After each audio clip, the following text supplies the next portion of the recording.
Hello, fellow wanderers. Wanderers.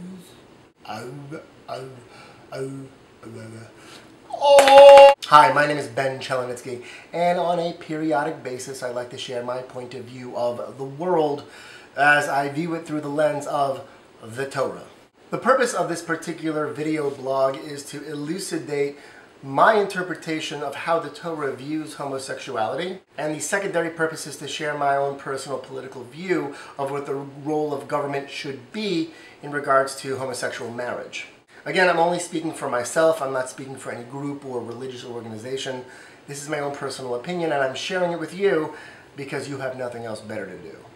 Or do you? So first, let's start off with a definition of what exactly is the Torah's prohibition against homosexuality. Now, first we have to understand that there are two general classifications of mitzvahs, or commandments. The first are the ones that are between man and his fellow, or mitzvahs bein adam lechavero.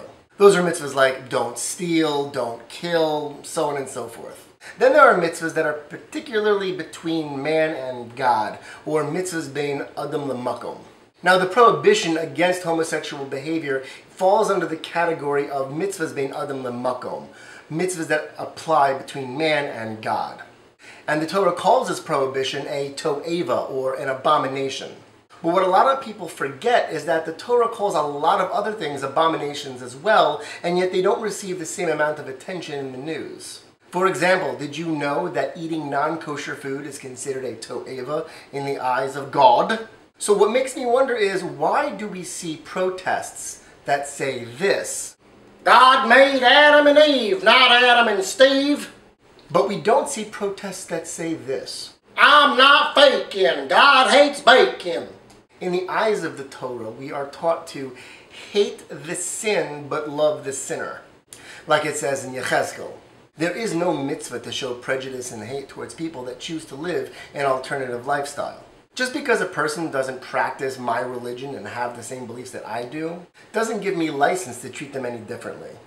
This is a mitzvah bein adam lemakom, a mitzvah between man and God, and it's really none of my business. If I want people to respect my religious space and practices, I have to show that same respect. So in general, I bet you're asking, as a Torah Jew, do I agree with the homosexual lifestyle? Absolutely not. It goes against the very inherent nature of what the Torah wants. But you know what? That's my own personal and religious convictions. And it's not my place to impose my beliefs on others or treat them any differently. The same way I wouldn't want to be treated differently based on my religious beliefs. So do I believe that homosexual marriage should be banned by the government? Well, let me answer your question with a question. Classic Jewish strategy. Do I want the federal government to overturn the exemptions that they made in the Humane Slaughter Act that allow Jewish people to conduct ritual slaughter? And also, do I want the federal government to listen to all of those groups that want to ban Jewish circumcision? The National Organization of Circumcision Information Resource Centers in California spends tens of thousands of dollars in trying to raise awareness over the evils of ritual circumcision and are trying to lobby both state and federal governments to overturn this ancient Jewish practice. So no, I don't want the government interfering with my own personal religious beliefs. So it can't be a one-way street. If I feel that way about myself, why can't I feel that way about another group who I may not necessarily agree with, but respect their personal choices? When we as a society begin restricting the individual freedoms of a small group of people, a group of people whose beliefs we may not necessarily agree with, it's only a matter of time before we end up suffering a similar fate. We as the Jewish people should know what it feels like to have individual freedoms taken away from us from governments that don't necessarily agree with our lifestyle choices.